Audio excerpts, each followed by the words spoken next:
नमस्कार, बहुत स्वागत है आपका हमारी इस खास पेशकश में और मैं हूं आपके साथ रंजना सिंह राठौड़।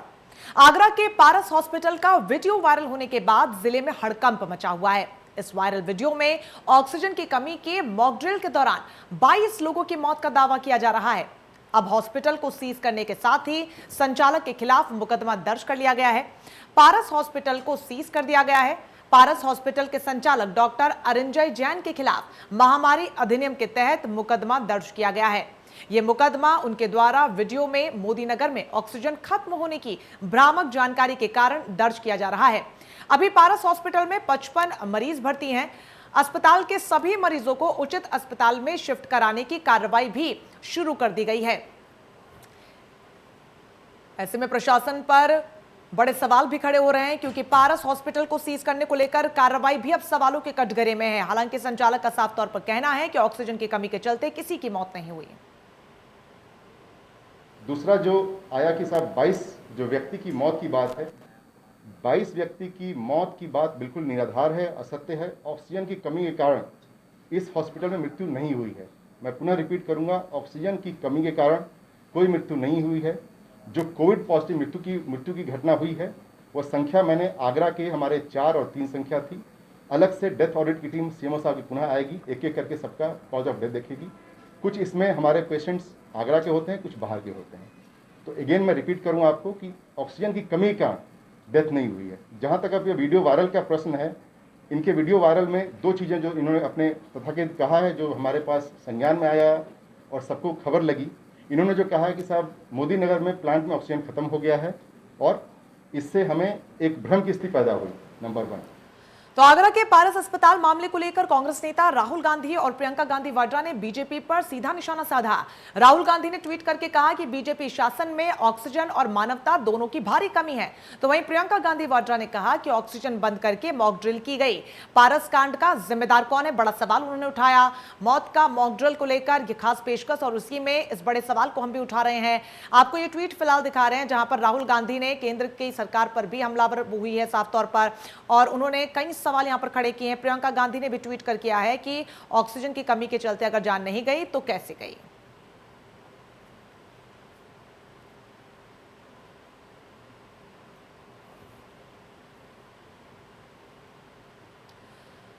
और अब हम आपको पूरा मामला बता देते हैं कि दरअसल हुआ क्या था, क्यों इस खबर ने इतना तूल पकड़ा हुआ है। दरअसल एक वायरल वीडियो में अस्पताल के मालिक मॉक ड्रिल को लेकर कई सारी बातें कह रहे हैं। इसमें वो 5 मिनट में ही 22 मरीजों की मौत की बात भी कह रहे हैं। हालांकि जिला प्रशासन ऑक्सीजन की कमी की बात से इनकार कर रहा है। मामले की तूल पकड़ने पर डीएम और सूबे के स्वास्थ्य मंत्री ने जांच के आदेश दे दिए हैं। मौत के मॉक ड्रिल में आपको दिखाएंगे कि ये मामला पूरा आखिरकार है क्या। आगरा के पारस अस्पताल के एक वायरल वीडियो ने खलबली मचा दी है। 26 अप्रैल के घटनाक्रम से जुड़े इस वायरल वीडियो में हॉस्पिटल संचालक doctor Arinjay Jain oxygen support वाले कोरोना संक्रमित मरीज पर 5 मिनट की मॉक ड्रिल और उसके आधार पर 22 मरीजों की छंटनी की बात कर रहे हैं। इस छंटनी और मॉक ड्रिल को लेकर सिर्फ कयास ही नहीं लगाए जा रहे हैं, बल्कि अस्पताल के खिलाफ विरोध के सुर भी उठ रहे हैं।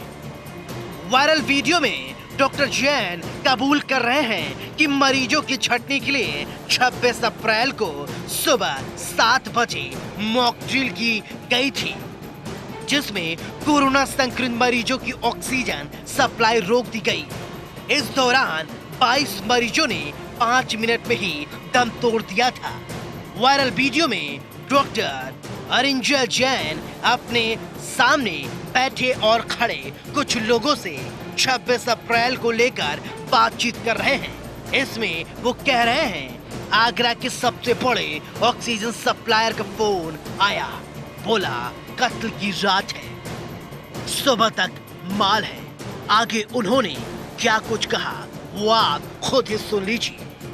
बोले बॉस आप समझाओ, डिस्चार्ज करना शुरू करो, ऑक्सीजन कहीं नहीं है, मुख्यमंत्री नहीं मंगा सकता ऑक्सीजन। आपको बता दूं सिचुएशन, मोदी नगर ड्राई हो गया, हमारे हाथ पैर फूल गए। हमने भैया फिर कुछ लोगों को व्यक्तिगत तौर पे समझाना शुरू किया, भाई समझो बात कुछ लोग करना समझदार भी थे चार उसमें। छह जो भी पेंडुलम बने रहे, नहीं जाएंगे मैंने कोई नहीं जा रहा, छोड़ दिमाग मत लगाओ, छोड़ो। अब वो छांटो जिनकी ऑक्सीजन बंद हो सकती है, जो बिल्कुल ही डेडलाइन पे है। एक ट्रायल मार दो दोपहर में, एक मॉक ड्रिल करके देख लो, समझ जाएंगे कौन सा मरेगा कौन सा नहीं मरेगा। सही बात है, सही बात है। एक मॉक ड्रिल करी हमने सुबह 7 बजे, मॉक ड्रिल हुई, सब ऑक्सीजन बंद कर, ये किसी पता नहीं है, ये मॉक ड्रिल कराई, शून्य कर दिए सबके, फिर छट गए 22 मरीज, तुरंत खोल दिए गए, 22 मरीज छट गए। और भाई साहब जे मरेंगे। और कितनी देर के लिए मॉकड्रिल करा?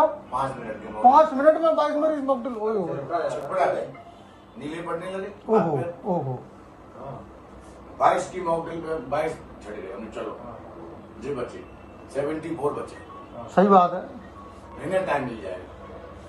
फिर वो दी सलाह कि अपना सिलेंडर लाओ, तामीरदारों से। कुछ लोग उसमें सबसे बड़ा प्रयोग यही रहा। सबसे बड़ा प्रयोग यही रहा। या तो दिसंबर जाएंगे या रेफर कर दो, दिमाग बिल्कुल खत्म, क्या करना है रास्ता दिखाएंगे। फिर हर बार में फोन किया, पहले पूरा फ्लो निकाला, 1 घंटे तक फोनबाजी चली, नींद तोड़ गई, हम फिर कैसे बचे मरीज। हम चलो फिर सोचा, फिर एक पत्र लिखा 1 बजे सबसे पहले, पत्र डीएम साहब को ना मरीजों के अच्छा, मरीजों के संबोधन। सूचना। ये घटना ऐसी आगरा में पावर सप्लाई खत्म हो रही है ऑक्सीजन की, और आप लोग अपना समय रहते इंतजाम कर लें, सुबह 10 बजे तक का समय है। तो पत्र नरेंद्र को, गौरव चौहान को, फिर और लालजीत को इकट्ठा करके मैं फिर चस्पा करा दिया। यही तो वायरल हो जाएगा। अच्छा वायरल हो जाएगा, सही है। हाथ में पकड़ लो, फोटो खींच लेना, सबको पढ़ा दिया वार्डों में। 2:30 बजे तो हड़कंप मच गया हॉस्पिटल में, पब्लिक इकट्ठी होगी बाहर, सब घेराबंदी चारों तरफ, मरीज की अफरा तफरी। जीवन ज्योति में तो खूब मारपीट हुई है। हमने एक घटना कुछ नहीं, घटना कुछ नहीं है, अफरा तफरी मच गई। फिर हम बाहर रिसेप्शन पे आए, जितने लोग खड़े थे लॉबी में, उनको समझाया कि वो ये सिचुएशन आ रही है। अरे साहब हम तो मरे जिए, जाएंगे कहाँ, बेड तो है ना, और ऑक्सीजन को है ना, जब जाना मिल रही तो घूमना नहीं मिलेगी। केडर का फोन आया संबली वाले, कहाँ हो ग्राउंड लेते रहा, अपना सप्लायर आगरा का सबसे बड़ा सप्लायर है। तुरंत आया, हमने बोला क्या हो गया? अरे नहीं बॉस, कतल की रात है, कुछ कांड हो गया ऑक्सीजन का, मन तो लगा नहीं, जैसे तैसे राउंड अपना खर्चा 12 बजे उसने कह दिया कि सर बस सुबह तक का माल है। मोदी नगर ट्राई हो गया, गाजियाबाद ट्राई हो गया, दिल्ली से गाड़ी आ नहीं रही, माल नहीं आ पाएगा। ऐसी बातें कर रहे हैं, मजाक अच्छी कर रहे हैं, ऑक्सीजन नहीं मिलेगी क्या ना, नहीं तो क्या होगा, मीडियम साहब नहीं देंगे, कहाँ से देंगे, उनका है कहाँ, तो कोई समाधान नहीं है। नहीं कोई समाधान नहीं है, हम तो उसकी बात हल्के में कैसे मत कर रहा है, मजाक कर रहा है, ऑक्सीजन नहीं मिलेगी। वो ऐसे बैठा, वो चाय पिलवाओ, मसाला पिलवाओ, मसाला बाकी में हाँ नहीं मिलेगी। हमें तो पहले तो आधा घंटा तो स्वीकार करने में लग गया, ऐसी घटना भी होगी आगरा में कल। बस फिर हम लोग अब मरी भर्ती है 96 मरीज थे यहाँ पे, और मर गए। ये तो कल सफाई हो गई सब। सब अच्छा नॉन कोविड और कोविड सब। अच्छा अब 96 मरीज भर्ती और मेरा 12 घंटे का समय। वही वीडियो वायरल होने के बाद अब पारस अस्पताल के मालिक अरिंजय जैन अपनी ही बात से मुकर रहे हैं, साथ ही इंसानियत की दुहाई भी दे रहे हैं। अगर हम किसी मरीज की ऑक्सीजन 5 मिनट तो क्या 5 सेकंड के लिए भी अगर बंद करेंगे तो वो मॉकड्रिल नहीं कहलाएगी, वो हत्या कहलाएगी जी। ऐसा कोई कृत्य नहीं किया गया है। मॉकड्रिल से माने जो मरीज एडमिट हैं, हमें उनकी मिनिमम ऑक्सीजन नीड निकालनी है कि उनको कितने मिनिमम ऑक्सीजन पर रखा जा सकता है। तो जिनको जितनी मिनिमम ऑक्सीजन की रिक्वायरमेंट पे रखेंगे तो हमारी ऑक्सीजन का एक डोज कैलकुलेट होगा, लोड कैलकुलेट होगा, ऑक्सीजन का वेस्टेज भी बचेगा और जो नीडी पेशेंट हैं उनको भी ऑक्सीजन मिल पाएगी। ये सर्वविदित है कि अप्रैल के तीसरे माह में बेहद ऑक्सीजन की किल्लत थी।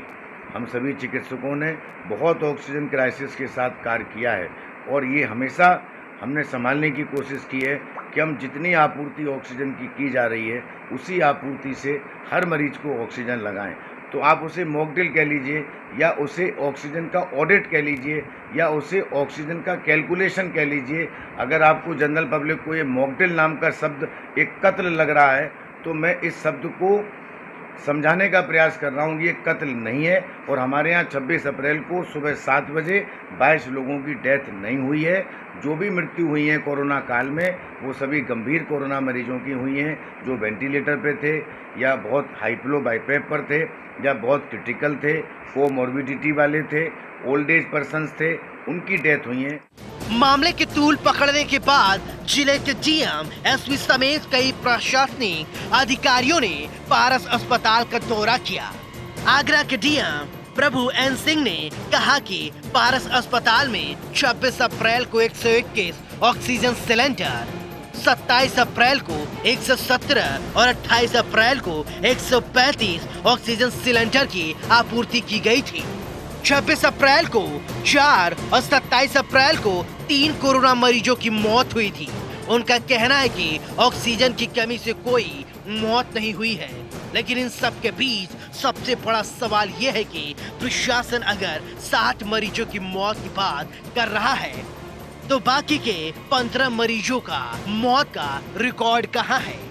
हालांकि डीएम ने कहा कि वायरल वीडियो की मजिस्ट्रेट जांच कराई जाएगी, कोई गलत पाया गया तो कार्रवाई भी होगी।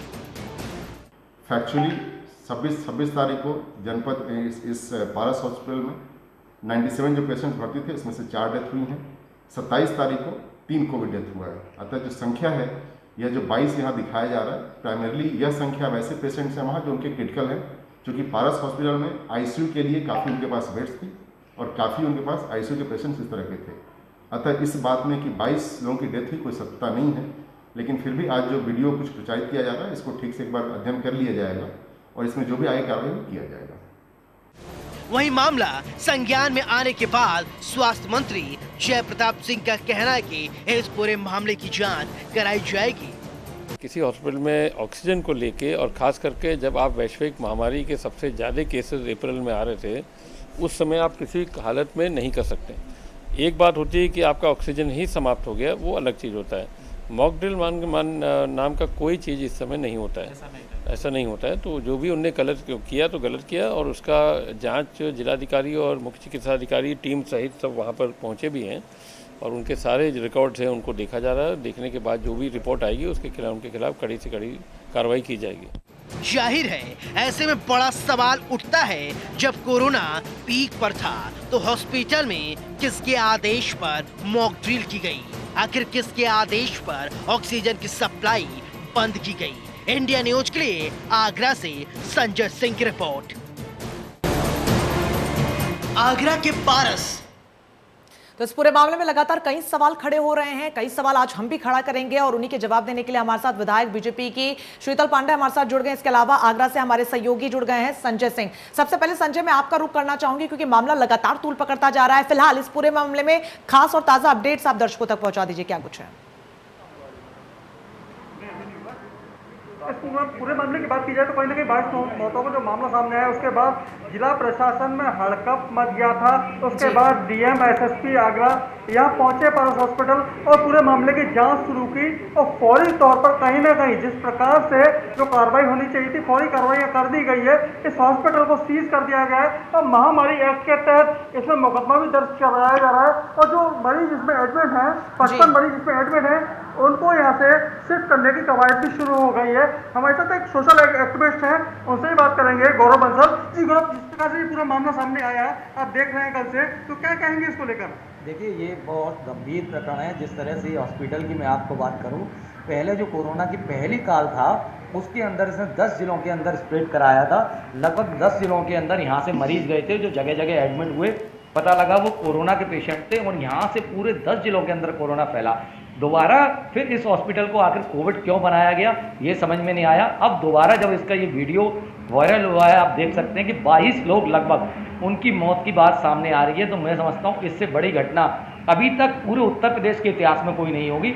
आखिर ये समझ में नहीं आ रहा कि इन हॉस्पिटलों के पीछे कौन सी ऐसी ताकतें हैं जो इन पर कार्रवाई नहीं हो रही है और ये लोगों की जान लेने में तुले हुए। तो कहीं ना कहीं बिल्कुल साफ तौर पर बात है, जिस प्रकार से सोशल एक्टिविस्ट बता रहे थे कि जान लेने पर लोग लगे हुए हैं हॉस्पिटल में, इन पर कार्रवाई ठीक से नहीं हो पा रही है क्योंकि महामारी का दौर चल रहा है, लोग परेशान है, कहीं ना कहीं अपने मरीज को इलाज दिलाना चाहते हैं।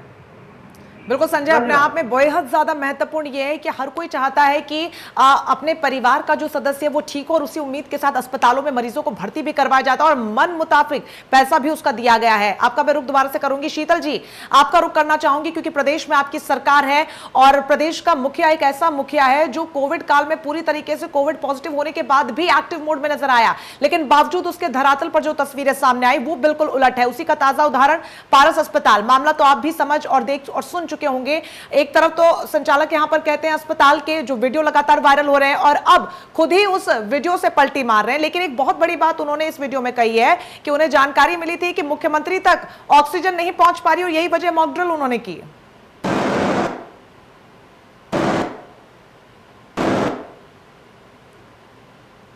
शीतल जी, आवाज मिल रही है आपको? जी, आवाज मिल रही है। बिल्कुल शीतल जी, सवाल ये है कि जिस तरीके से जो वीडियोस लगातार एक के बाद एक वायरल हुए हैं, जहां पर खुद अस्पताल का मालिक ये कह रहा है कि मुख्यमंत्री तक ऑक्सीजन की सप्लाई नहीं हो पा रही है और यही वजह है कि अगले दिन उन्होंने सुबह 7 बजे इस मॉक ड्रिल को अंजाम दिया। ऐसा है, कोरोना महामारी के प्रबंधन उत्तर प्रदेश सरकार और केंद्र सरकार के द्वारा उठाया गया कदम जो था उसकी सराहना पूरे देश ही में नहीं विश्व में हो रही है। और जब से कोरोना महामारी हमारे देश और प्रदेश में है तब से हमारे सरकार सजग है और हम जगह जगह चाहे अस्पताल हो चाहे मेडिकल कॉलेज हो हर जगह एक प्रॉपर व्यवस्था किए हैं, उचित व्यवस्था किए हैं ताकि जो मरीज के साथ उसके सहयोगी हैं, अटेंडेंट हैं, उनको कोई परेशानी न हो, मरीजों को समय से दवा मिले और वो ठीक होकर के घर जाए।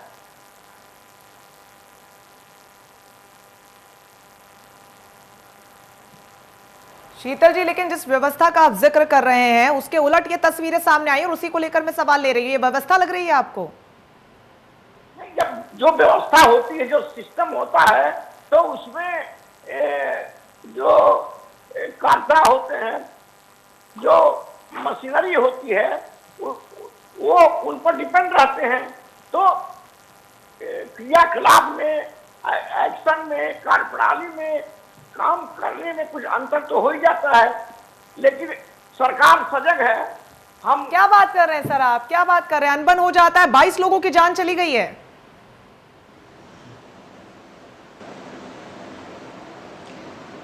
हमें कह रहे हैं महामारी है, महामारी में जान चली गई, इसका हमें दुख है, लेकिन हमारी व्यवस्था में कोई कमी नहीं है, हम प्रयास कर रहे हैं। तो ये जो तस्वीरें और ये जो पूरा मामला सामने आ रहा है, इसको लेकर क्या कहिएगा आप? ये व्यवस्था है? मैं तो बता रहा हूं ये टेम्परेरी फेज है, ये किसी व्यवस्था में गड़बड़ी के कारण नहीं है। हमारी व्यवस्था चुस्त दुरुस्त है, लेकिन कोई कार्य होता है, कोई प्रणाली कार्य करती है तो उसमें शीतल जी, आप टेम्परेरी अव्यवस्था कह रहे हैं। 1 नहीं, 2 नहीं, 3 नहीं, बल्कि 22 लोगों की मौत हुई है और खुद संचालक का वीडियो वायरल हो रहा है ये कहते हुए कि कौन हाई फ्लो पर है, कौन लो फ्लो पर है, इसे हमें चेक करना था और यही वजह है कि 5 मिनट के लिए हमने ऑक्सीजन को बंद किया। इस तरीके के पूरे प्रोसेस को मॉक ड्रिल नहीं कहते हैं, इसे हत्या करना कहते हैं। सर, आप कह रहे हैं टेम्परेरी फेलियर है ये? कोई भी सरकार, कल्याणकारी सरकार किसी पेशेंट की हत्या नहीं करती है, उसका उपचार करती है। सरकार को तो मैं कह ही नहीं रही हूं, मैं तो पारस अस्पताल की सर बात कर रही हूं।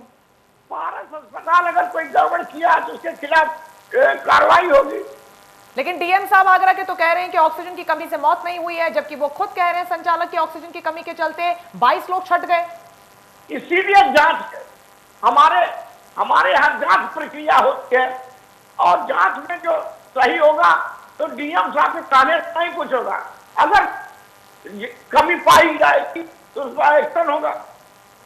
लेकिन खुद डीएम साहब ने इस बात को एक्सेप्ट किया है कि 7 लोगों की जो मौत हुई है वो ऑक्सीजन की कमी के चलते हुई है। इसे अव्यवस्था ही कहते हैं। सर आप इसे क्या कहेंगे? अब बाकी 15 लोगों का तो अभी तक डेटा भी नहीं है।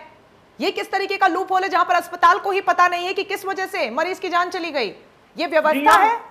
डीएम साहब स्थानीय है, डीएम साहब को पूरा विशेष मालूम होगा।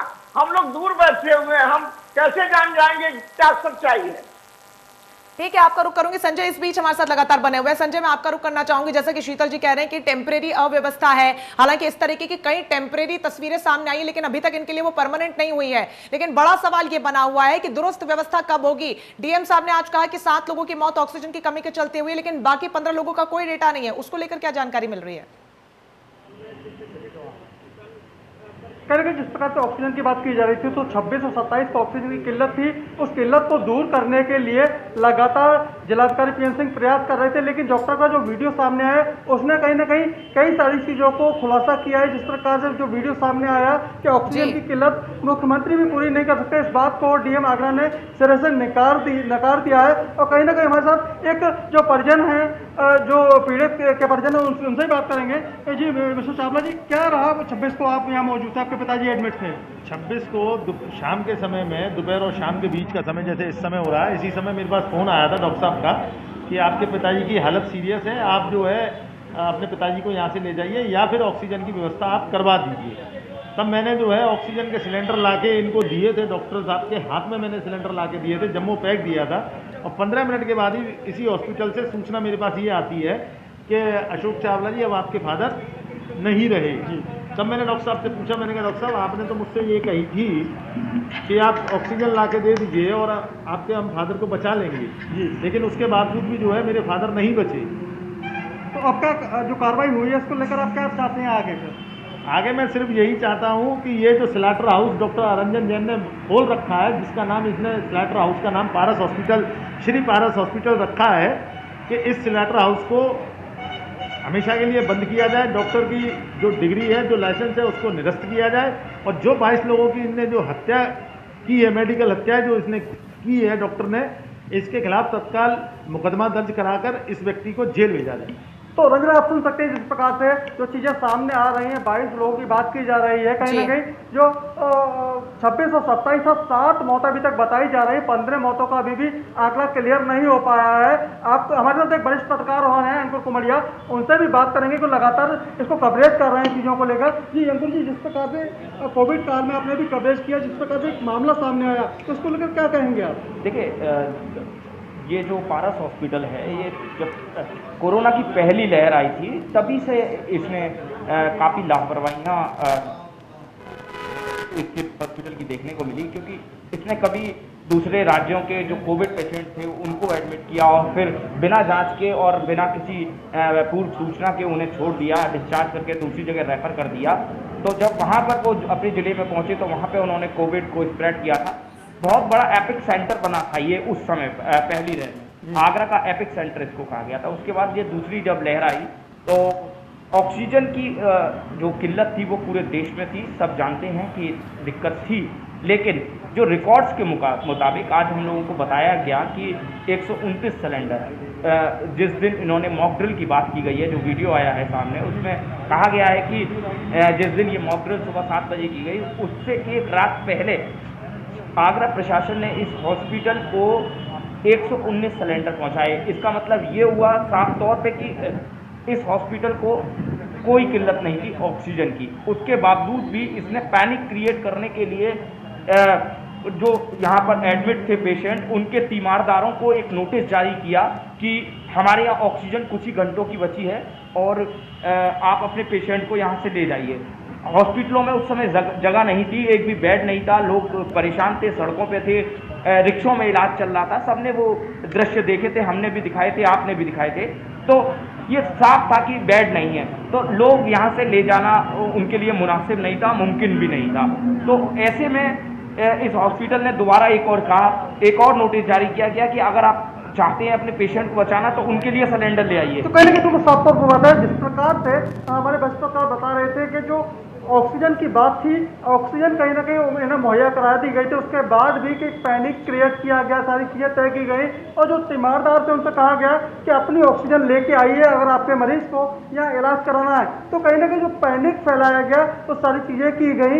एक बड़ा सवाल है एक मेडिकल व्यवस्था पर, एक मॉक ड्रिल की बात कभी भी नहीं आपने सुना होगा कि मॉक ड्रिल की बात कहीं मेडिकल जो जगत है वहाँ सब आया हो कभी ऐसा।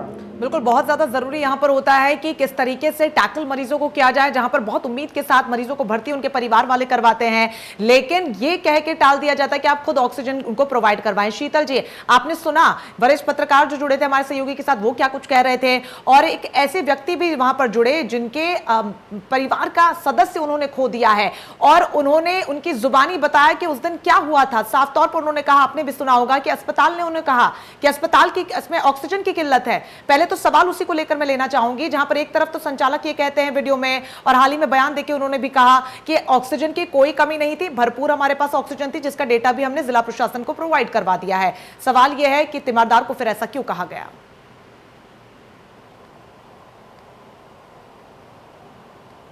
इसे ऑक्सीजन की कमी को दूर करने के लिए सारे विधायक निधि और सारे सांसद अपनी विधायक निधि को दे करके एक ऑक्सीजन प्लांट लगाने की बात की है, ताकि ऑक्सीजन प्लांट कमी हो जाए। और ऑक्सीजन प्लांट के कमी के कारण आज जो मौतें हुई हैं, उसके लिए सरकार उस कदम को उसको दूर करने के लिए ऑक्सीजन सारे विधायक निधि और सांसद के निधि से ऑक्सीजन प्लांट लगाने जा रहे हैं। तो आप ये मानते हैं कि जो 22 लोगों की मौत का वीडियो जो लगातार वायरल हो रहा है उसमें सच्चाई है, और उसी के कलंक को धोने के लिए अब यहां पर ऑक्सीजन प्लांट लगाया जाएगा? नहीं, कलंक धोने के लिए नहीं। अभी आपने कहा उस कलंक को साफ करने के लिए विधायक निधि से इस्तेमाल किया जाएगा पैसा, ऑक्सीजन प्लांट लगाया जाएगा। अभी आप ही ने कहा, आप ही के शब्द है सर। नहीं, कलंक को धोने के लिए नहीं, जनता के उपचार के लिए, मरीजों के उपचार के लिए ऐसा किया गया है, ताकि आगे कोई कमी ना हो और किसी की मौत ना हो। लेकिन कोरोना तो पिछले साल से ये लगातार आया हुआ है ना, कोरोना की पहली लहर में भी लगातार विवादों में ये पूरा अस्पताल बना रहा, उसके बावजूद भी कैसे जिला प्रशासन इसको ऑडिट दे सकता है? ये अस्पताल अगर विवादित रहा है तो उसके खिलाफ हम एक्शन की मांग करते हैं। देखिए बड़ी परेशानी शीतल जी, आने के कारण सरकार ने, शीतल जी समस्या ही सारी यहाँ पर है कि कोई मसला हो जाता है, कोई बड़ी दुर्घटना हो जाती है, उसके बाद कार्रवाई की बात कही जाती है, लेकिन हम उससे पहले की जो तस्वीर है उस पर कंट्रोल करने की, उसको जो डैमेज हुआ उसको कंट्रोल करने की कोशिश करते हैं कि वो कार्रवाई क्यों नहीं हुई। क्योंकि पिछले साल भी महामारी फैलाने के खिलाफ उनके खिलाफ मुकदमा दर्ज किया गया था, संचालक के खिलाफ भी मुकदमा दर्ज किया गया था। बावजूद इसके इस साल एक बार फिर से यहां पर पूरी तरीके से संचालित अस्पताल होता है, कोविड के मरीजों को भर्ती किया जाता है, खुद तीमारदारों को अस्पताल कहता है कि ऑक्सीजन आप प्रोवाइड करवाइए, सिलेंडर्स लेकर आइए, और दूसरी तरफ कहता है कि ऑक्सीजन की पूरी यहां पर सप्लाई है। ये किस तरीके का झोल है? किस तरीके से जो लूप होल सामने आए, पारदर्शिता कैसे आएगी? कौन इसे ठीक करेगा? जिम्मेदारी किसकी है? पारस हॉस्पिटल का जो संचालक है वो गुमराह किया है, उसके खिलाफ कार्रवाई होगी। आप ये मानते हैं वो गुमराह कर रहे हैं? हाँ बिल्कुल, अगर गलत इंफॉर्मेशन दे रहे हैं। लेकिन डीएम साहब तो कह रहे हैं कि किसी प्रकार का ऐसा मसला ही नहीं है, जांच होगी इस मामले में। लेकिन जांच भी हो रही है, सीज भी किया गया है, और अगर सीज किया गया है अस्पताल को और महामारी एक्ट के तहत मुकदमा दर्ज किया गया तो कोई वजह तो होगी ना। डीएम साहब को वर्जन दूसरा होगा।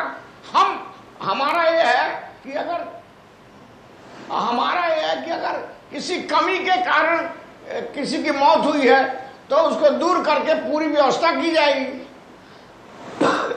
देखिए सवाल लगातार यही बना रहता है कि कोई कमी हुई है, कोई बड़ा डैमेज हो गया है, उसको बाद में कंट्रोल किया जाएगा, लेकिन उस डैमेज को होने ही क्यों दिया गया, वो भी तब जब पहले ही ऐसा एक मामला पिछले साल कोविड के दौरान सामने आ चुका था। और उसी के चलते लगातार जो कार्यशैली है जिसमें एक पारदर्शिता होनी चाहिए, एक पूरी हायरार्की बनी होती है, उसको लेकर भी अब सवाल खड़े हो रहे हैं। संजय, मैं आपका रुख करना चाहूंगी। डीएम साहब ने कहा कि 7 लोगों की जो मौत हुई है वो ऑक्सीजन के चलते हुई है, बाकी लोगों का कोई डेटा नहीं है। ऐसे में कार्रवाई भी की गई है लेकिन उसकी वजह कुछ साफ नहीं हो पा रही है। क्या कुछ ताजा अपडेट उसको लेकर मिल रहे हैं? क्योंकि विधायक साहब तो कह रहे हैं कि गुमराह कर रहा है संचालक, तो एक तरफ तो आरोप भी पूरी तरीके से तय हो रहे हैं, दूसरी तरफ वो पाक साहब भी अपने आप को साबित करने की कोशिश कर रहे हैं। बिल्कुल जिस प्रकार से ये वीडियो वायरल हुआ उसके बाद से कहीं ना कहीं जिलाधिकारी पीएन सिंह इस वीडियो को देखने में जुट गए और कहीं ना कहीं लगातार मॉनिटरिंग कर रहे थे। जिस प्रकार से जो वीडियो में कहा गया है तो ऑक्सीजन की कमी की बात की गई थी। हाँ, 26 और 27 तो ऑक्सीजन की काफ़ी किल्लत थी, लेकिन लगातार व्यवस्थाएं की जा रही थी, लगातार ऑक्सीजन भेजे जा रहे थे। जो कोविड हॉस्पिटल बनाए गए थे उन कोविड हॉस्पिटल में ये ऑक्सीजन भेजे जा रहे थे, लेकिन कहीं ना कहीं डॉक्टर अरिंजय ने गुमराह किया। हमारे साथ बात करने के लिए पारस जी हैं जो कि एक्टिविस्ट हैं। जो उनसे पूछा गया कि जिस प्रकार से पूरी व्यवस्था सामने आपके आई, आप ही लगातार इन चीज़ों को देख रहे हैं, तो क्या कहेंगे इन व्यवस्थाओं को लेकर? देखिए, जिस तरह से वीडियो वायरल हुआ था, वीडियो सामने आया, तो उसमें अस्पताल संचालक अपने अधीनस्थों के सामने बात कर रहे हैं, कह रहे हैं कि 26 अप्रैल को मैंने एक ट्रायल किया था, बहुत ज़्यादा क्राइसिस था, कहीं ऑक्सीजन मिल नहीं रही थी, तो ऐसे में सोचा कि कुछ एक ट्रायल किया जाए। उसको इन्होंने मॉक ड्रिल का नाम दिया। मॉक ड्रिल में इन्होंने 5 मिनट के लिए ऑक्सीजन को रोका, जिसमें से 22 लोग मारे गए। हालांकि ये अपने जो भाषा में उसको कह रहे हैं कि 96 मरीजों में से 22 मरीज निपट गए, यानी कि 22 मरीजों की सामूहिक हत्या हो गई। जब ये पूरा मामला जब निकल के आया तो इसमें कहीं ना कहीं पूरी तरह से साफ देखा जा रहा है कि ये हत्या का मामला है। इस पूरे मामले को लेकर मैंने नेशनल ह्यूमन राइट्स कमीशन और हाईकोर्ट के निर्देश पर अस्पतालों की मॉनिटरिंग कमेटी बनाई गई थी, उस कमेटी को मैंने ये पत्र दिया और मांग की कि इस पूरे मामले में हत्या का मुकदमा दर्ज होना चाहिए और आरोपी को सीधे जेल भेजा जाना चाहिए। हालांकि आज जो घटनाक्रम चला है, प्रशासनिक जाँच हुई है, मैं पूरे समय यहाँ पर मौजूद रहा, तो प्रशासन ने जिस तरह 3 घंटे की जांच के बाद में जिस नतीजे पे पहुंचे, उन्होंने कहा कि अस्पताल के विरुद्ध महामारी एक्ट में मुकदमा दर्ज कराते हैं और अस्पताल पर सीज कर देते हैं। हालांकि आपको बता दें, पिछले साल भी इस अस्पताल को सीज किया गया था, महामारी एक्ट में मुकदमा दर्ज किया गया। ये अपनी ऊंची पहुंच के कारण अस्पताल दोबारा से खुल गया, दोबारा से सारी चीज़ हो गई। मैं बात करता हूँ महामारी एक्ट की, अगर कोई मास्क न लगाएगा तब भी उसमें महामारी एक्ट का मुकदमा दर्ज होता है, लेकिन ये तो सीधे सीधे हत्या जुड़ा हुआ है, वो भी सामूहिक हत्या, सामूहिक नरसंहार हुआ है, सामूहिक लोगों को मारा गया जानबूझकर, ये साजिशन है। तो इसलिए मैं यही मांग करता हूँ कि इसमें सामूहिक हत्या का मुकदमा दर्ज होना चाहिए, आरोपी को सीधे जेल भेजा जाना चाहिए। तो बिल्कुल साफ तौर पर कहीं ना कहीं जिस प्रकार से आक्रोश है इस हॉस्पिटल के खिलाफ, इन डॉक्टर के खिलाफ, तो लगातार लोग कह रहे हैं कि इस पर कहीं ना कहीं गंभीर धारा में मुकदमा होना चाहिए। लेकिन जो प्राथमिक तौर पर कहीं ना कहीं प्रशासन ने एक कार्रवाई करते हुए उसको सीज कर दिया गया है। जो मरीज हैं उनको शिफ्टिंग की यहाँ से प्रक्रिया चल रही है, साथ ही महामारी एक्ट में मुकदमा लिखकर आगे की कार्रवाई भी शुरू कर दी गई है। बिल्कुल संजय, एक और सवाल आपसे जानना चाहूंगी, क्योंकि लगातार आप वहां से कवरेज इस बड़ी खबर पर दे रहे हैं, कई एक्सपर्ट से भी आप लगातार बात कर रहे हैं, क्या किसी अस्पताल को ऑक्सीजन की इस प्रकार की मॉक ड्रिल करने की इजाजत होती है?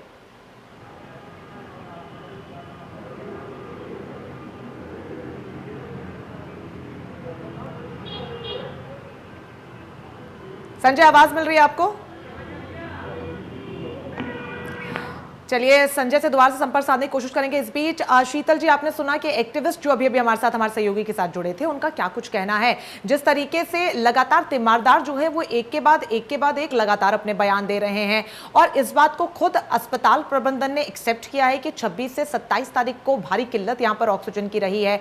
एक तरफ तो दावा लगातार किया जा रहा था कि ऑक्सीजन की किसी प्रकार की किल्लत नहीं होगी, उन सबके बीच ऑक्सीजन की किल्लत हो जाती है। बड़ा सवाल यह है कि मॉक ड्रिल की इजाजत कैसे मिली?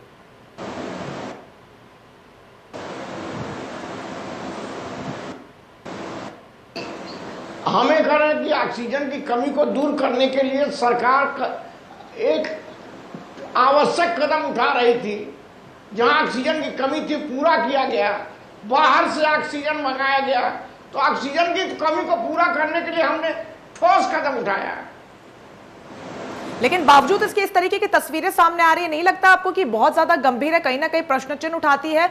और लगातार जिस तरीके से मौत का आंकड़ा भी बढ़ता जा रहा था, इन सब के बीच इस तरीके से गुमराह यहां पर किया गया। कई वीडियोस लगातार एक के बाद एक संचालक के वायरल हो रहे हैं जिसमें वो खुद कह रहे हैं कि हमने मॉक ड्रिल किया। क्या अस्पताल को इस तरीके की इजाजत होती है? और देखिए, मौत की जो लगातार खबरें सामने आ रही है या वीडियो वायरल हो रहा है वो बात की बात है, लेकिन आप मॉक ड्रिल कैसे कर सकते हैं? उसके खिलाफ तो केस बनता है, उसके खिलाफ तो मामले में जांच होनी बनती है और कार्रवाई होनी भी बनती है।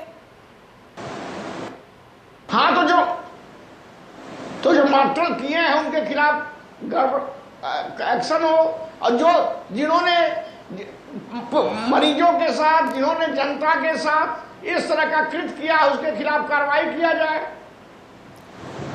लेकिन यहाँ पर सरकार किस तरीके से रोड मैप को तैयार करेगी? क्योंकि सर, ये कोई पहला मामला नहीं है। हाल ही में जो तीनों अस्पतालों के नाम भी लगातार सामने आए थे, कई तरीके की खबरें भी सामने आती है जहां पर मनमानी रवैये के चलते, मनमानी फीस वसूली के चलते कई मरीजों की जान चली जाती है, सही वक्त पर सही इलाज नहीं मिल पाता। और ऊपर से ये जो मामला है ये अपने आप में दिल दहला देने वाला है। किस तरीके से उस पर फुल स्टॉप लगाएगी सरकार?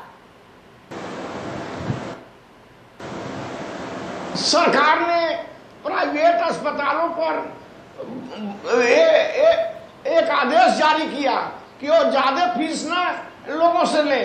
ऑपरेशन का हो चाहे कोरोना से संबंधित बीमारी का हो, सरकार ने आदेश दिया कि अस्पताल ज्यादा फीस नहीं ले सकते। देखिए, उसको लेकर लगातार कार्रवाई भी हमने पिछले दिनों होते हुए देखी है, लेकिन बावजूद इसके खौफ कहीं ना कहीं नजर नहीं आ रहा। कोई ठोस रूपरेखा यहां पर जो सरकार तैयार कर रही है उसको लेकर क्यों नहीं कानून का डर ऐसे तमाम खासतौर पर निजी अस्पतालों को संचालकों में देखने को मिलता? उसको लेकर क्या करेंगे आप?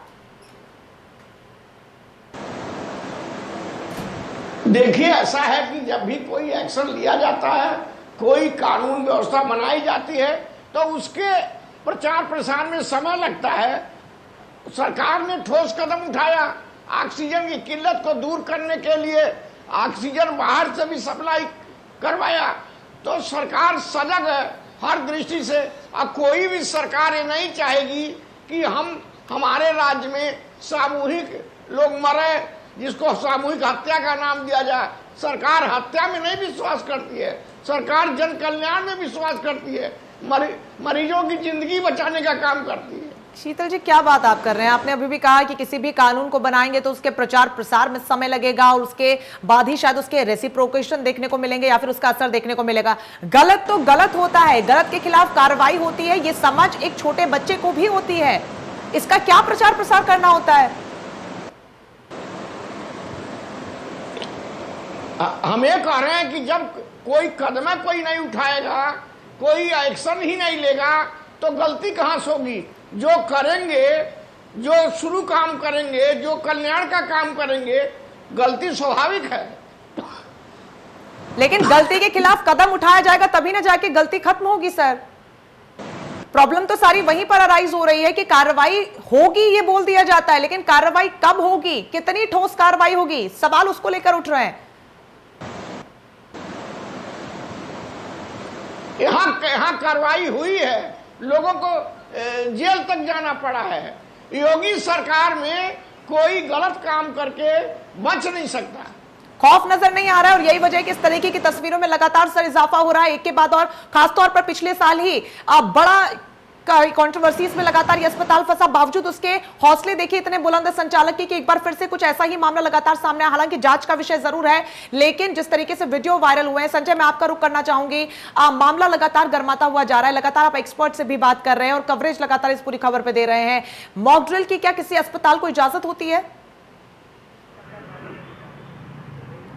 बिल्कुल, मॉकड्रिल शब्द कहीं ना कहीं मेडिकल भाषा में आता ही नहीं है। किसी भी प्रकार से मॉकड्रिल आप कर सकते हैं, और जो मॉकड्रिल का शब्द आया तो कहीं ना कहीं अपने आप में गंभीर है। मॉकड्रिल तो होनी नहीं चाहिए, और जिस प्रकार से इतनी क्रिटिकल कंडीशन चल रही हो, 26 और 27 जितने क्रिटिकल थे, जहाँ सैकड़ों लोगों की जाने गई हों, उस समय आप मॉकड्रिल की बात करते हैं तो कहीं ना कहीं एक गंभीर मामला सामने आया है। जिस प्रकार से मॉकड्रिल की बात की गई और 22 लोगों को छांटने की बात की गई, अब 22 लोगों में कितने लोगों की ऑक्सीजन कमी से मौत हुई या किस वजह से मौत हुई, ये जांच का विषय जरूर हो सकता है। लेकिन कहीं ना कहीं डॉक्टर का जो वीडियो वायरल सामने आया है, उस वीडियो में जिस प्रकार की बातें की गई हैं वो अपने आप में गंभीर है और मेडिकल प्रोफेशन के लिए गंभीर है।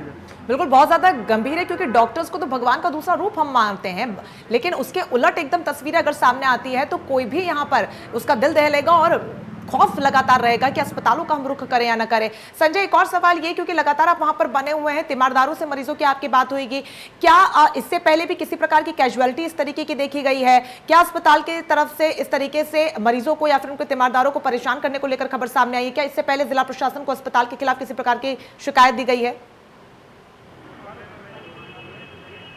कहीं पिछले बार की बात की जाए, जो पहली लहर आई थी कोरोना की, तो कहीं ना कहीं इसको महामारी एक्ट में मुकदमा दर्ज करने के बाद उसको सीज किया गया था। जिस प्रकार से जो स्प्रेड किया था कोरोना, कई सारे जिलों में स्प्रेड हुआ इससे कोरोना, उसको लेकर इसको सीज किया गया था। लेकिन उसके बाद कहीं ना कहीं अपने रसूख के चलते इस हॉस्पिटल को दोबारा से खोल दिया गया। और साथ ही एक बात और बता दूं, जिस प्रकार से किल्लत हुई थी बेड्स की, उसको लेकर भी कहीं ना कहीं जिला प्रशासन ने ये सोचा कि बेड्स की किल्लत है, सारी चीजें व्यवस्था चाक चौबंद रखनी है। इस वजह से भी इस हॉस्पिटल को कहीं ना कहीं कोविड हॉस्पिटल बनाया गया। यहाँ व्यवस्थाएं थी, सुविधाएं थी, लेकिन ऐसा नहीं पता था कि ये हॉस्पिटल इस प्रकार से चीजों को तय करेगा और कहीं ना कहीं मॉकड्रिल की बात करेगा, 22 लोगों की छटनी की बात करेगा। ये सारी चीजें नहीं पता थी, तो कहीं ना कहीं कड़ी कार्रवाई की बात की जा रही है। लगातार जो जितने भी लोग हैं वो कड़ी कार्रवाई की मांग कर रहे हैं, जो तीमारदार हैं मरीजों के, वो कड़ी कार्रवाई की मांग कर रहे हैं। बिल्कुल, लगातार जिस तरीके से वीडियोस भी वायरल हो रहे हैं, कई बड़ी बातें उससे निकलकर सामने आ रही हैं। और एक बड़ी बात शीतल जी ये भी है कि अस्पताल लगातार मरीजों के तीमारदारों पर ये दबाव बना रहा था कि ऑक्सीजन की कमी है और आप अपने मरीजों को यहां से ले जाइए, लेकिन एक पूरी व्यवस्था जो होती है उसको तोड़ती हुई ये बड़ा बयान है। क्योंकि अगर आपके पास कोई व्यवस्था नहीं है तो आप अस्पताल से मरीजों को दूसरे अस्पताल में शिफ्ट कीजिए, आप जिला प्रशासन की मदद लीजिए, आप सरकार के तमाम मुआइंदों की मदद लीजिए, लेकिन आप दबाव नहीं बना सकते हैं। अगर इस तरीके की बात निकलकर सामने आती है, क्या तब भी इसको लेकर आप किसी प्रकार से बचाव करेंगे कि नहीं, व्यवस्था हमने दुरुस्त की थी? नहीं, हम बचाव नहीं करेंगे। नहीं, लगातार आप ये कह रहे हैं कि ये टेम्परेरी फेलियर है, व्यवस्था हमने की थी, प्लांट हम लगा देंगे। आप सब भविष्य की बातें कर रहे हैं। वर्तमान में जो हो रहा है और भूतकाल में जो हो चुका है उसका खामियाजा तो आम जनता भुगत रही है ना सर? हाँ, तो उसमें जो जानबूझ करके गलती की है उनके खिलाफ एक्शन होगा। ये सरकार किसी को छोड़ेगी थोड़ा ना। लेकिन सवाल सर यही है ना कि एक्शन होगा, बात कही जाती है और एक्शन होता भी, लेकिन खौफ कानून का नजर नहीं आ रहा। और यही वजह कि इस तरीके की तस्वीरें और खबरें लगातार सामने आ रही है। ऐसा हो क्यों रहा है? क्योंकि एक व्यक्ति की जिसकी जान चली गई है उसके परिजनों को भी व्यक्ति वापस मिलेगा नहीं। प्रदेश में जो खौफ था, आतंक था, भय था, आज बिल्कुल समाप्त हो गया है। और एक खौफ इस शासन के एक्शन लेने के, आज गुंडा बदमाश या कोई भी करप्ट आदमी इस सरकार में नहीं सफल हो सकता। देखिए सर, सरकार ने क्या किया है क्या नहीं किया है इस बात को लेकर फिलहाल चर्चा नहीं, चर्चा अस्पताल के मुद्दे पर हो रही है। आतंकवादियों में, बदमाशों में किस तरीके का खौफ है उसको लेकर भी हम अलग से एक विस्तार से चर्चा करेंगे। लेकिन फिलहाल मैं जवाब आपसे चाहूंगी, क्योंकि ये कोरोना काल चल रहा है, महामारी अभी खत्म नहीं हुई है और हम सब जानते हैं कि त्रासदी बहुत बड़ी है। तीसरे लहर को लेकर भी लगातार संभावना जताई जा रही है और अगर इस तरीके की तस्वीरें सामने आएगी तो भविष्य में जो रणनीति बनाई गई है या फिर जो व्यवस्थाओं के लगातार दावे और वादे किए जा रहे हैं सरकार की तरफ से, उस पर भी प्रश्न चिन्ह खड़े होंगे। प्रदेश सरकार तीसरी लहर के लिए सजग है, पूरी तैयारी कर चुकी है और जो कमी दूसरी लहर में रह गई थी उसको भी दूर करने का प्रयास करेगी। बिल्कुल, पहली लहर में यही वो अस्पताल था जिस पर महामारी को लेकर, भ्रमित करने को लेकर यहां पर मुकदमा दर्ज किया गया था, लेकिन दूसरी लहर में फिर से संचालित हो गया। कैसा भरोसा किया जाए फिर इन तमाम वादों और दावों पर? हम ये कह रहे हैं कि पहली लहर में उस जो अस्पताल था गड़बड़ किया था और किसी अफसर के या किसी बड़े आदमी की वजह से अगर फिर चालू हो गया तो उसकी जांच करके उसके खिलाफ एक्शन लिया जाएगा। वही मैं बार बार वही सर दोहरा रही हूं कि क्यों नहीं ये पहले किया गया, क्यों नहीं सरकार के संज्ञान में ये मामला लाया गया और जो लाते हैं या संबंधित विभाग है उसने एक्शन क्यों नहीं लिया गया? तो ये इतने बड़े स्तर पर जो अनियमितताएं देखने को मिल रही हैं वो कौन ठीक करेगा, कैसे वो ठीक होंगी? नहीं, अनियमितताएं तो हम ही लोग ठीक करेंगे, सरकार ठीक करेगी और प्रयास किया जा रहा है कोई अनियमितताएं न हो। बिल्कुल सवाल यही है कि कब ठीक होगा। बार बार आप इसी चीज को लेकर जिक्र कर रहे हैं कि हम ठीक करेंगे, हम ठीक करेंगे। 2022 में एक बार फिर से चुनाव है, एक लंबा कार्यकाल आपकी सरकार का गुजर चुका है, तो जनता कब तक इंतजार करेगी? 1 साल हो सकता था, 2 साल हो सकता था, लेकिन अब तो 2022 बेहद करीब है, 1 ही साल बचा है। ऐसे में जिस तरीके से जो तमाम वादे किए गए थे वो धरातल पर एग्जीक्यूट होते हुए नजर नहीं आ रहे। आप इन सब बातों को भी भूल जाइए, लेकिन कोरोना महामारी एक ऐसा काल है जिसमें सरकार लगातार अपने कई दावे करती हुई आई है। हो सकता है कि जो तमाम दावे हैं उनको पूरा करने की कोशिश भी की जा रही है, लेकिन जो जिला स्तर पर तमाम अधिकारी इन दावों में या इन तमाम योजनाओं में शामिल होते हैं, उनकी लापरवाही की वजह से इस तरीके की कृत्य या फिर खबरें सामने आ रही हैं। उनको कंट्रोल कैसे किया जाएगा, उसको लेकर कोई टास्क फोर्स बनाई जाएगी क्या? क्योंकि पारदर्शिता नहीं है, लूपहोल लगातार नजर आ रहे हैं।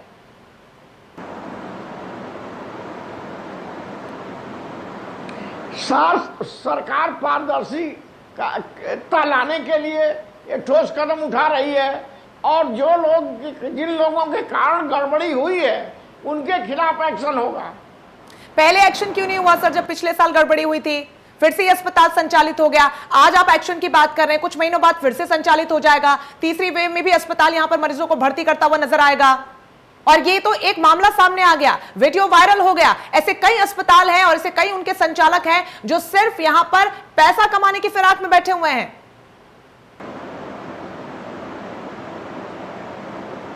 नहीं, इसमें हम लोग विधायक लोग हैं, हम लोग प्रयास करेंगे। कब करेंगे सर? अस्पताल कब करेंगे ये बताइए? जिसके कारण गड़बड़ी कब हुई करेंगे? वो फिर से हम कल से करेंगे। मैं कल ही से करूंगा, अपना पत्र लिखूंगा। पिछले 4 साल क्या किया आपने?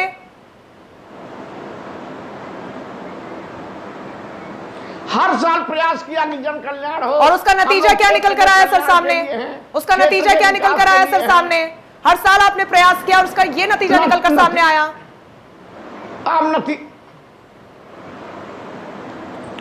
नतीजा तो ठीक निकल के आया, उसके लिए भाई आप कह रहे हैं निकल के आया तो ठीक है, आपने अभी भी कहा निकल कर आया तो ठीक है, लेकिन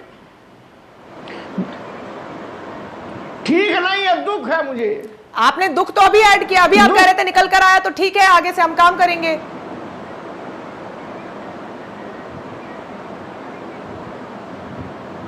तो काम तो कर ही रहे हैं, पहले भी काम कर रहे थे। ये कैसा काम है जिसका ये एग्जीक्यूशन देखने को मिल रहा है सर? हम ये कह रहे हैं, कोई भी काम होता है, कोई भी एक्शन होता है तो कुछ प्लस कुछ माइनस जरूर होता है। ठीक है, जिस तरीके से लगातार आप बयान दे रहे हैं, हालांकि संतोषजनक तो बिल्कुल भी नहीं है, क्योंकि जिस तरीके से एक के बाद एक आपने बयान दिया कि जो हो चुका उस कलंक को धोने के लिए ऑक्सीजन प्लांट हम भविष्य में लगाएंगे, जो हुआ है वो हो चुका है, अभी आपने उसमें ऐड किया कि दुख है। नहीं तो जिस तरीके के कृत्य लगातार सामने आ रहे हैं और जो कैजुअलिटीज सर सामने आ रही, वो अपने आप में वाकई में दुखपूर्ण है, बहुत ज्यादा परेशान करने वाली है और बहुत ज्यादा सोचने पर मजबूर करने वाली है कि सरकार जो तमाम दावे और वादे कर रही है, धरातल पर उसका एग्जीक्यूशन जीरो नजर आ रहा है, क्योंकि ना तो कानून का डर है और ना ही यहां पर वर्दी का खौफ है किसी को। और यही वजह है कि खासतौर पर ऐसे निजी अस्पताल धड़ल्ले से संचालित किए जा रहे हैं, उनके संचालक मनमानी लगातार करते जा रहे हैं और खामियाजा अगर किसी को भुगतना पड़ रहा है तो वो है प्रदेश की जनता। बहुत शुक्रिया आपका हमारे साथ जुड़ने के लिए, इस चर्चा का हिस्सा बनने के लिए। लगातार सवाल इस पूरे मामले में खड़े हो रहे हैं, कई सवाल आपके जहन में भी होंगे। फिलहाल ये पूरा मामला जांच का विषय है, लेकिन सबसे बड़ा सवाल यह है कि जनता जो परेशान है वो अब कहां जाए, क्योंकि भगवान के पास यहां पर तो नहीं जा सकते, लेकिन भगवान का धरती पर जो दूसरा रूप है वो है हमारे डॉक्टर्स। अब वही अगर इस तरीके के कृत्य में संचालित होंगे तो किस तरीके से और किस पर भरोसा किया जाएगा, उसको लेकर भी लगातार सवाल खड़े हो रहे हैं। तो फिलहाल के लिए इस खास पेशकश में बस इतना ही। लगातार आप बने रहिए इंडिया न्यूज उत्तर प्रदेश उत्तराखंड पर। बड़ी खबरों के लिए मुझे दीजिए इजाजत। नमस्कार।